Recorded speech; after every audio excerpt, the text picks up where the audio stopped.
Welcome back to our second episode. আমাদের সাথে উপস্থিত আছেন ক্যামব্রিজের স্টুডেন্ট নওশিন তারান্নুম। আমরা আলোচনা করব ক্যামব্রিজে অ্যাডমিশন নিয়ে।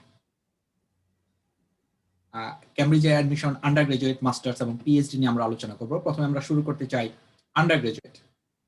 সো নওশিন, ক্যামব্রিজে যদি আন্ডার গ্রাজুয়েটে কেউ অ্যাডমিশন নিতে চায়, তাদের কখন থেকে এবং কি ধরনের প্রিপারেশন নেওয়া উচিত?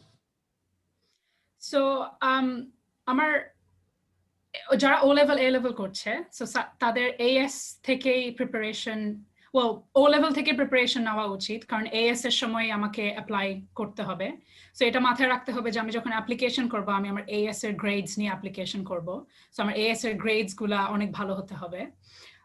সো এএস এর রেজাল্টস অগস্টের মধ্যে পাওয়া যায়। আর আমার রেকমেন্ডেশন থাকবে যে অক্টোবর নভেম্বরের মধ্যেই অ্যাপ্লিকেশন গুলো শেষ করার জন্য। কিন্তু এটা মাথায় রাখতে হবে যে অক্সফোর্ড আর কেমব্রিজের ডেডলাইনস অন্য ইউকে ইউনিভার্সিটি থেকে আগে হয়, অলমোস্ট 2 মাস আগে হয়। সো অবশ্যই চেক করতে যে ওদের ডেডলাইন গুলো কখন ওই বছরের জন্য। সো তখন থেকে প্রিপারেশন নিতে হবে। আর রিসার্চ গুলাও বলতে গেলে ও লেভেল থেকেই আর এএস এর আগে থেকেই শুরু করতে হবে। ওকে, সো এখানকার যে একটা ইংলিশ প্রফিসিয়েন্সি রিকোয়ারমেন্টস থাকে, আইএলটিএস অথবা টোফেল, সেটা আন্ডার গ্রাজুয়েটের জন্য সেই রিকোয়ারমেন্ট স্কোরটা কত? সো আইএলস যদি কেউ ডিসাইড করে যে আইএলস দিবে, সো আইএলস এ হচ্ছে ব্যান্ড মার্কিং থাকে। সো টোটাল হচ্ছে 9। সো রিকোয়ারমেন্ট হচ্ছে যে আমার 7.5 পেতে হবে ওভারঅল, আর প্রত্যেকটা কম্পোনেন্টের মধ্যে অ্যাটলিস্ট 7 পেতে হবে। আর টোফেলের জন্য টোটাল মার্কস হচ্ছে 120, ওটার মধ্যে 110 পেতে হবে, আর প্রত্যেকটা কম্পোনেন্টে অ্যাটলিস্ট 25 মার্কস পেতে হবে। সো এটা যদি আইএলস আর টোফেল লাগে যদি কাউরির ও লেভেলে এডেক্সেল অথবা কেমব্রিজের আন্ডারে যদি ইংলিশ ল্যাঙ্গুয়েজ না থাকে। সো যদি ইংলিশ ল্যাঙ্গুয়েজ থাকে তাহলে ওদের আবার আইএলস আর টোফেল নিতে হয় না। সো ওইটা আমার কেসে ছিল যে আমার আইএলস আর টোফেল নিতে হয়নি। ওকে, সো কারো যদি কোনো এক্সট্রা কারিকুলাম অ্যাক্টিভিটিস থাকে, সেটা কি কোনোভাবে হেল্প করে, অথবা যদি করে থাকে তাহলে সেক্ষেত্রে কোন ধরনের এক্সট্রা কারিকুলাম অ্যাক্টিভিটিস গুলো বেশি হেল্প করে? এক্সট্রা কারিকুলার অ্যাক্টিভিটি অনেক অনেক বেশি ইম্পর্টেন্ট, বিকজ এটা একটা রিফ্লেকশন যে একটা স্টুডেন্ট ওর ফ্রি টাইমটা কেমনে ইউজ করছে আর ওর টাইম ম্যানেজমেন্ট স্কিলসগুলো কিরকম। So any extra curricular activity যেগুলো স্পোর্টসে হতে পারে অথবা কোনো ক্রিয়েটিভ এক্সট্রা কারিকুলার, যেমন মিউজিক, আর্ট, পোয়েট্রি, ডান্সিং, এগুলো অনেক বেশি হেল্পফুল। সো যদিও এগুলো ডিরেক্টলি যেটা সাবজেক্ট পড়তে চাচ্ছি ওটার সাথে কানেক্ট হবে না, কিন্তু যদি এটা অ্যাপ্লিকেশন আমি দেখাই যে আমি এগুলাও করি আমার স্টাডিজ এর পাশাপাশি, সো এটা খুবই পজিটিভলি দেখা হয়। সো আমার রেকমেন্ডেশন থাকবে যে ডেফিনেটলি এক্সট্রা কারিকুলার অ্যাক্টিভিটির ব্যাপারেও কথা বলতে। আন্ডার গ্রাজুয়েটে অ্যাপ্লিকেশনের আসলে প্রসেসটা কি? তুমি অলরেডি বলেছো ডেডলাইন। সো আসলে আমাকে কিভাবে অ্যাপ্লিকেশনটা করতে হবে? সো আন্ডারগ্রাড, মাস্টার্স আর পিএইচডি অ্যাপ্লিকেশন সবগুলাই ডিফারেন্ট, কিন্তু আন্ডারগ্রাডেরটা দিয়ে শুরু করি। যে সো আন্ডারগ্রাডের জন্য ইউকে তে একটা ওয়েবসাইট ইউজ করতে হয়, ওটার নাম ইউক্যাস। ওখানে স্কটল্যান্ড, ওয়েলস, ইংল্যান্ডের সব ইউনিভার্সিটি লিস্টেড থাকে, আর আমি ম্যাক্সিমাম 5টাতে অ্যাপ্লাই করতে পারবো। সো ইউক্যাস এর অ্যাপ্লিকেশনে হচ্ছে প্রথমে আমি সিলেক্ট করবো কোন সাবজেক্ট, তারপরে সিলেক্ট করবো কোন 5টা ইউনিভার্সিটি। সো ওখান থেকেই স্টার্ট হবে আমার অ্যাপ্লিকেশন। সো অ্যাপ্লিকেশন প্রসেসে আমি যতটুকু জানি, পার্সোনাল স্টেটমেন্ট একটা বড় জিনিস।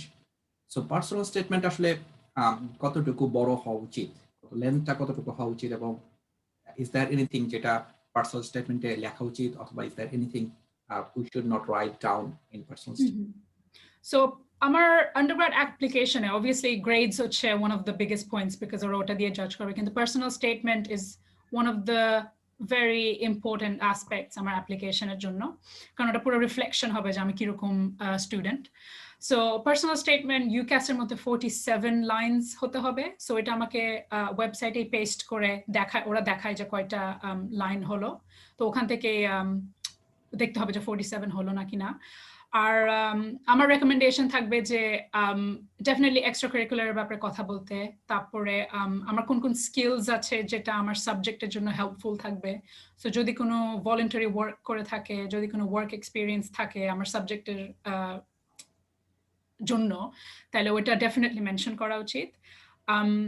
আর যেটা অ্যাভয়েড করা উচিত, সো এটা অনেক মেজরিটি স্টুডেন্টসরাই ভুল করে, বিকজ যখন ওরা আন্ডারগ্রেডের জন্য লিখছে ওটাই ফার্স্ট ওদের পার্সোনাল স্টেটমেন্ট লেখা। সো একটা জেনারিক পয়েন্ট হচ্ছে যে কোনো জেনারেল কমেন্ট না লেখা। সো যদি একটা স্টুডেন্ট বলে যে ও আমি টাইম ম্যানেজমেন্টে অনেক ভালো, কিন্তু কেন ভালো, তোমার বলতে হবে যে আমার কি আমি করেছি এতদিনে আমার স্কুল লাইফে যেটা ইজ এভিডেন্স যে আমি টাইম ম্যানেজমেন্টে ভালো।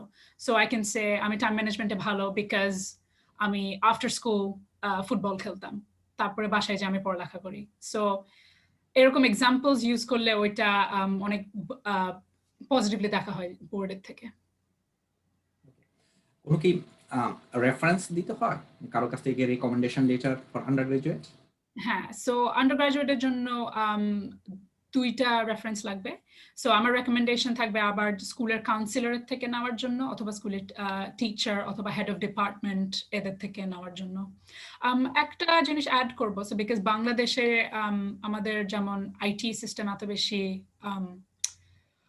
ভালো না স্কুলগুলোতে, সো ওরা যদি কোনো টিচার অথবা কাউন্সিলরের ইমেল অ্যাড্রেস জিমেল থাকে তাহলে ওইটা ওরা অ্যাকসেপ্ট করবে না। ওরা ফর্মালি ওই স্কুলের ইমেল অ্যাড্রেস থেকেই পাঠাতে হবে রেকমেন্ডেশন, তাহলে ওটা রেকগনাইজড হবে যে এই স্কুলের থেকেই একজন পাঠাচ্ছে রেফারেন্স, তাহলে ফ্রডের চান্সটাও কমে যায়। ওকে, আমরা একটু তাহলে মাস্টার্স এর অ্যাডমিশন দিকে মুভ করি। মাস্টার্স এর কোর্স কেমব্রিজে নরমালি কত বছরের? এটা কি রিসার্চ বেসড কোর্স নাকি উইদাউট রিসার্চ? আপনি কি জেনারেলি বলছেন আঙ্কেল? মানে জেনারেলি কেমব্রিজে জেনারেলি। সো এটা ডিপেন্ড করবে কোন সাবজেক্টে আমি পড়তে চাচ্ছি। সো অনেক কোর্স আছে যেটা জাস্ট টট, অনেকগুলো আছে যেটা research. So it would depend আমি কোনটা চুজ করছি, বাট দুইটাই अवेलेबल আছে। ওকে, সো আমি যদি মাস্টার্স এর জন্য অ্যাপ্লিকেশন করতে চাই সেক্ষেত্রে কি আমাকে ইউকাস এর মধ্যে অ্যাপ্লিকেশন করতে হবে নাকি অ্যাপ্লিকেশন প্রসেস এখানে ডিফারেন্ট? আমি কি প্রফেসরের সাথে যোগাযোগ করব নাকি কলেজের সাথে যোগাযোগ করব? সো মাস্টার্সে হচ্ছে অ্যাপ্লিকেশন প্রসেস এন্টায়ারলি ডিফারেন্ট। আমার ডিরেক্টলি ইউনিভার্সিটির ওয়েবসাইটে অ্যাপ্লাই করতে হয়। সো যখন আমি অ্যাপ্লিকেশন আমি ডিসাইড করলাম আমি কোন কোর্স করব, তারপরে ওইটার পেজ পাওয়া যাবে ওয়েবসাইটে, তারপরে ওখানে অ্যাপ্লিকেশন পোর্টাল থাকে, সো ওখানে ক্লিক করলেই তখন অ্যাপ্লিকেশনটা ফিল আউট করা যায়। সো এখানেও কি কারো যদি মাস্টার্স এর জন্য কোনো ওয়ার্ক এক্সপেরিয়েন্স অলরেডি থেকে থাকে তাহলে কি এটা কি অফার পেতে কোনোভাবে হেল্প করে?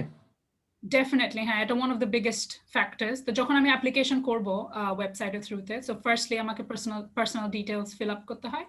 তারপরের পেজে কয়েকটা সাবজেক্ট স্পেসিফিক কোয়েশ্চেন থাকে যে আমার ফিউচার প্ল্যানস কি, আমার কি কি স্কিলস আছে এই সাবজেক্টের জন্য। সো অনেক সাবজেক্ট স্পেসিফিক কোয়েশ্চেনও থাকে। সো ওখানে মেনশন করতে হবে যে আমার এই ইন্টার্নশিপ আমি করেছিলাম, অথবা এই সামার ওয়ার্ক আমি করেছিলাম, অথবা এই ভলান্টারি ওয়ার্ক করেছিলাম, আর এই স্কিলসগুলো পেয়েছি যেটা আমার ডিগ্রিতে হেল্প করবে। সো এটা ভেরি ভেরি ইম্পর্টেন্ট পয়েন্ট, আর এটা মেনশন করা ইজ ম্যান্ডেটরি। আমরা একটু তাহলে পিএইচডি এর অ্যাপ্লিকেশনের দিকে মুভ করি। কেউ যদি পিএইচডি করতে চায় কেমব্রিজ ইউনিভার্সিটি থেকে তাহলে কার সাথে যোগাযোগ করবে? এটা কি প্রফেসরের সাথে নাকি গ্র্যাজুয়েট স্কুলে, অথবা পিএইচডি এর জন্য আমি কিভাবে আসলে অ্যাপ্লিকেশনটা করব? সো পিএইচডি এর অ্যাপ্লিকেশনটা সিমিলার টু মাস্টার্স, তো ওখানেও আমার ওয়েবসাইটের থ্রুতে করতে হবে, তারপরে পার্সোনাল ডিটেইল দিতে হবে, তারপর কয়েকটা স্পেসিফিক কোয়েশ্চেন আনসার করতে হয়। কিন্তু আমার রেকমেন্ডেশন থাকবে যে অ্যাপ্লিকেশনটা করার আগে রিসার্চ করার যে কোন কোন প্রজেক্ট অ্যাভেলেবল আছে এই ইউনিভার্সিটিতে, তারপরে ওই প্রজেক্টের সুপারভাইজারগুলো কারা, তারপরে ওই সুপারভাইজারগুলোর সাথে ডিরেক্টলি মিটিং অ্যারেঞ্জ করার। সো ওদের সাথে ডিরেক্টলি মিটিং অ্যারেঞ্জ করে ফান্ডিং এর কথা জিজ্ঞেস করার, তারপরে ওদের সুপারভাইজিং প্ল্যানস কিরকম, ওরা কয়টা স্টুডেন্টকে সুপারভাইজ করছে কারেন্টলি। সো এগুলো মিটিং থেকে জেনে তারপরে ডিসাইড করতে যে আমি কোন প্রজেক্টের জন্য অ্যাপ্লাই করব। সো এটা বলছি কারণ যখন অ্যাপ্লিকেশন করব আমি, তখন একটা পার্ট থাকে যেখানে জিজ্ঞেস করে যে তুমি কোনো সুপারভাইজারের সাথে কথা বলেছো নাকি না। সো এটা ম্যান্ডেটরি না, সো এটা অপশনাল ফিল্ড, কিন্তু একটা স্টুডেন্ট যদি লেখে যে আমি এই প্রজেক্টে ইন্টারেস্টেড, আমি এই সুপারভাইজারের সাথে কথা বলেছি, তাহলে চান্সেস হচ্ছে ডিপার্টমেন্ট ট্রাই করবে যে ওই স্টুডেন্টটাকে অ্যালোকেট করতে ওই স্পেসিফিক সুপারভাইজারের সাথে। সো বিকজ পিএইচডি 3-4 বছরের কোর্স, একটা সুপারভাইজারের সাথে একটা গুড আন্ডারস্ট্যান্ডিং থাকাও অনেক ইম্পর্টেন্ট। ক্ষেত্রে তুমি প্রজেক্টের কথা মেনশন করলে, আমি কিভাবে বুঝবো আসলে which project is good for me? So যদি কেউ স্টেম ফিল্ডে যদি যাচ্ছে, তাহলে আন্ডারগ্রাডে 3rd ইয়ার অথবা 4th ইয়ারে একটা প্রজেক্ট ডিগ্রির সাথে করা উচিত ইউকে ইউনিভার্সিটি গুলাতে। সো ওখান থেকে যে স্কিলস গুলা পাবে, তো যদি ওই প্রজেক্টে যদি আমি বুঝি যে এটাই আমার ক্যারিয়ার আমি বানাতে চাই, সো ওইটার সিমিলার স্কিলস খুঁজতে পারে পিএইচডি প্রজেক্ট গুলাতে। যেমন আমার এক্সাম্পল ছিল, আমার ফিজিক্সের একটা ফিল্ড আছে বি ফিজিক্স। সো আমি বি ফিজিক্স আমার আন্ডারগ্রাডে করেছিলাম, তারপর আমি ওরকমই প্রজেক্ট খুঁজছিলাম মাস্টার্স আর পিএইচডির জন্য। So that helped me. আর আরেকটাও যেটা বললাম যে ওই ইন্টারভিউ যেগুলো করবো আমি প্রজেক্ট সুপারভাইজারের সাথে, সো ওদের সাথে অনেক কিছু ডিসকাস করা যায়। অনেক সময় জিজ্ঞেস করা যায় প্রজেক্ট সুপারভাইজারকে ডিরেক্টলি যে আমার এগুলো স্কিলস আছে, তোমার কি মনে হয় যে আমার এই প্রজেক্টটা আমার জন্য ভালো? আর যেহেতু ওরা অনেক বেশি এক্সপিরিয়েন্সড ওই ফিল্ডে, ওরা অনেক বেশি ইনফরমেশন দিতে পারবে ওই মিটিং গুলো থেকে। ওকে, সো কেমব্রিজ অথবা যে কোনো ইউনিভার্সিটিতে আন্ডার গ্রাজুয়েট, মাস্টার্স অথবা পিএইচডি পাওয়ার জন্য আমি একটু তোমার তুমি যা বলেছো তার সাথে অ্যাড করতে চাই। তো ধরি প্রথমে কেমব্রিজের কথায়, Cambridge is one of the top university in the world, no doubt. এখান থেকে যদি আমি অফার পেতে চাই, তো এখানে আমার একাডেমিক রেজাল্ট থেকে শুরু করে অ্যাপ্লিকেশন, ইন্টারভিউ সবকিছুই টপ ক্লাস হতে হবে। একটা জিনিস আমাদের এখানে মনে রাখতে হবে, offers are made by college, especially at Cambridge University. And আমি যদি অন্য ইউনিভার্সিটিতে অ্যাপ্লাই করি বা আমেরিকান কোন ইউনিভার্সিটিতে অ্যাপ্লাই করি, offer actually made by department, not by graduate school. So তোমার যে কাজটি প্রথমেই করতে হবে, তুমি যে সাবজেক্টে অ্যাপ্লিকেশন করতে চাও, so ওই সাবজেক্টের ওয়েবসাইটে যাও। Generally they are very clear about what they are required from a student. So ওখান থেকে তুমি জানতে পারবে যে তাদের পলিসিটা কি। তাদের policy may vary from department to department, subject to subject. So কয়েকটা জিনিস আমি একটু হাইলাইট করতে চাই অ্যাপ্লিকেশনের জন্য, not only Cambridge but for any other universities. যেমন কেমব্রিজের জন্য পার্সোনাল স্টেটমেন্ট বা ইউকে ইউনিভার্সিটির জন্য পার্সোনাল স্টেটমেন্ট, আমেরিকার কোনো ইউনিভার্সিটির জন্য এসওপি বলে, স্টেটমেন্ট অফ পারপাস। আমার মনে হয় personal statement one of the most important component of your application. UK ইউনিভার্সিটিগুলো আসলে দেখতে চায়, যেমন university like Oxford, Cambridge, Imperial college, এরা দেখতে চায় যে your interest in your choice of subject is authentic. এই অথেন্টিসিটি প্রুভ করার জন্য in your personal statement you need to write down a story, a small condense story explaining what makes you interested about that course. You also need to provide some solid examples to back up of your interest. So তোমাকে এমন কিছু example দিতে হবে which stand you out from the other candidate. So তুমি যদি ইউকাসের Nashin mention করছি, ইউকাসের ওয়েবসাইটের মাধ্যমে অ্যাপ্লিকেশন করতে হয়, তুমি যদি ইউকাসের ওয়েবসাইটে যাও, কিভাবে পার্সোনাল স্টেটমেন্টটা লিখতে হয় তার এক্সাম্পল আছে, তুমি এটা ফলো করতে পারো। সো এই পার্সোনাল স্টেটমেন্ট লেখার জন্য তো তোমাকে আগে থেকে কিছু করতে হবে, তা নাহলে তুমি স্টোরিটা কিভাবে লিখবে? বানিয়ে বানিয়ে তো স্টোরি লেখা যাবে না। সো তোমাকে মনে রাখতে হবে যে personal statement should be unique. So one thing, don't copy even 5% from someone else, because it use software, it will catch you. তুমি যখন ও লেভেল বা এ লেভেলে স্টাডি করছো, অথবা হাই স্কুল অথবা গ্রেড 11-12 পড়ছো, তখন থেকেই যে সাবজেক্টে তুমি ইন্টারেস্টেড সেই সাবজেক্ট রিলেটেড কোনো প্রজেক্ট বা রিসার্চ প্রজেক্ট করো, অথবা যদি প্রজেক্ট অ্যাভেলেবল না হয়, অনেক সাবজেক্টেই প্রজেক্ট অ্যাভেলেবল না, আর্টসের বা কমার্সের সাবজেক্টে প্রজেক্ট অ্যাভেলেবল না, সেক্ষেত্রে তুমি ওই subject related journal, research paper, books ইত্যাদি পড়তে পারো। এখন প্যান্ডেমিকের জন্য অনেক জায়গায় অনেক স্কুল কলেজে ক্লাস হচ্ছে না, এই সময় তুমি অনলাইন কোর্স করতে পারো, যেমন coding language, artificial intelligence, machine learning, quantum computing. So doing online courses is a great way to demonstrate your interest. মনে রাখবে যে তুমি যে পার্সোনাল স্টেটমেন্টে whatever you written there, তুমি did you take on a research project at school, or did you participate in a big event, or say did you win Olympiad?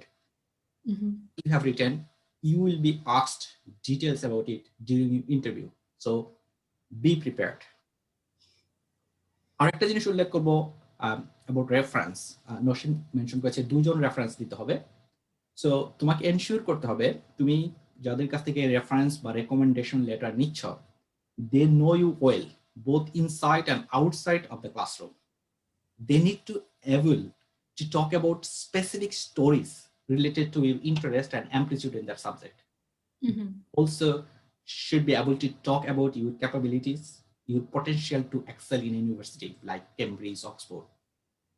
And also in case of work experience, আমি বলবো masters এবং পিএইচডির জন্য work experience is very important, Nasim mention করেছে। However, research experience could be a game changer, especially if you have a publication in a highly impact journal. আরেকটা point add করব, there is another wild card তুমি বলতে পারো আছে, যে এই whole স্টোরিটাকেই change করে দিতে পারে, সেটা হচ্ছে প্রফেসরের সাথে কমিউনিকেশন, যেটা নসীম মেনশন করেছে। সো প্রফেসরের সাথে কিভাবে কমিউনিকেশন করবো, অনেক সময় দেখা যায় যে প্রফেসর রেসপন্স করে না। আমাদের সাথে প্রফেসরের সাথে কমিউনিকেশনের ব্যাপারে আমরা স্টাডি ইন ইউএসএ তে একটা এপিসোড করেছিলাম, তুমি যদি ওটা দেখো তোমাকে এক্সপ্লেইন করবে। নসীম, তোমাকে অনেক ধন্যবাদ আমাদের এই পর্বে অংশগ্রহণের জন্য। আমরা এই পর্ব আমাদের এখানেই শেষ। আশা করছি আপনারা পরের পর্বে আমাদের সাথে জয়েন করবেন। সে পর্যন্ত ভালো থাকবেন। Thank you.